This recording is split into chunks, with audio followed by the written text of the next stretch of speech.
কোন বন্ধু বেলা দুটো সানে ফেলিছে এটা জানে আর এটা জানে না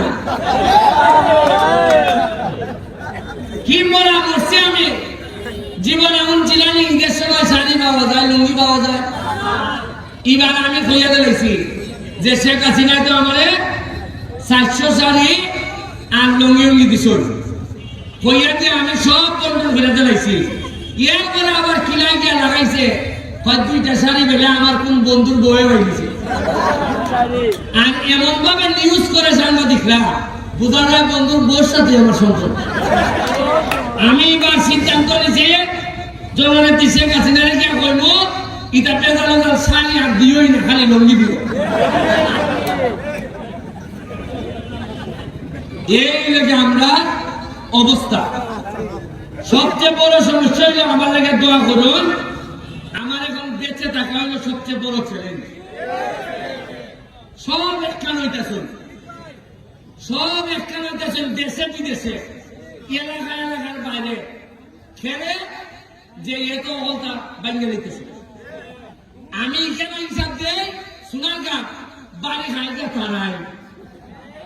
এরার যন্ত্রণা খেলে আমি যেই বলতে লাগাইছি 2 কোটি ওই তারাই কিশোরগঞ্জের লোকে এমপিরা কয় সুমানা দিকে বাইরেছে তুমি কই তোমার চেনা হল ওই তানে আর এমপিরে দইলে ওই এরার যন্ত্রণা মাথা নষ্ট হয়ে গেছি যে এই কেন হইয়া যায় দিনাজপুর হোকে বাড়ি খায় কারণ একলা বলে তো ভাই না সব খবর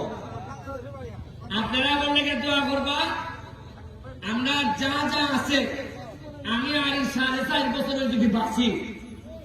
সোনারঘাট আপনারা শুনে খুশি হইবা মাধবপুর বর্তমানে দেখা যাইতেছে যে সারা বাংলাদেশের মধ্যে সবচেয়ে ধনী উপজেলা এলাকা মাধবপুর আপনারা তো এই খবর জানেন না আপনারা নিজেরা ক্ষমতা সম্পর্কে কোনো ধারণাই নেই সবচেয়ে বাংলাদেশের মধ্যে ধনী উপজেলা কোনটা আর এরা আমরা মিলে এলাকার এমপি আমি কালকে একটা গার্মেন্টস গেছিলাম বাচ্চা গার্মেন্টস গিয়া দেখলাম এটার মধ্যে মনে হয় বিনিয়োগ হয়েছে মিনিমাম 10,000 কোটি নিচে না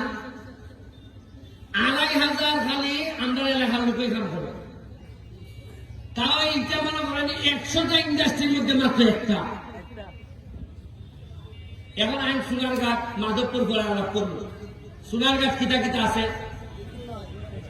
সোনারঘাট আছে ওই লেগে 17টার মতো চা বাগান কিতা আছে প্রতিটা চা বাগান ইচ্ছা করলে আমি সারা বাংলাদেশের মধ্যে পর্যটনের জায়গা তৈরি করতে পারবো অলরেডি 3টা ওই এমডি যাইতে রামগঙ্গা যাইতে ভাইবা একটা যাত্রী চলে বানাইছি দেখছেন 20 নম্বর সুরমা বানাইছি একটা আরেকটা হইতেছে এখন চন্ডী বাগান চন্ডীর মাজারের এখানে আমি যাও বরাদ্দ পাইতেছি এমন সব জিনিস বানাইতেছি যাতে মানুষ বাইরে থেকে আইয়া একটা ছবি তুলে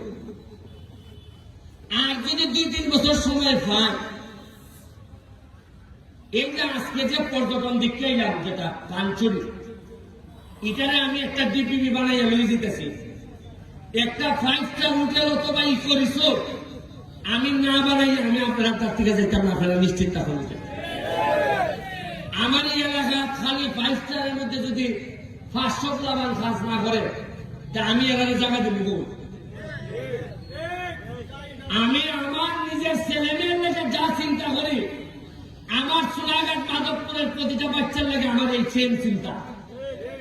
কারণ আমাদের এমন একটা মানুষে আপনারা এত ভোট দিয়ে সম্মানিত করছেন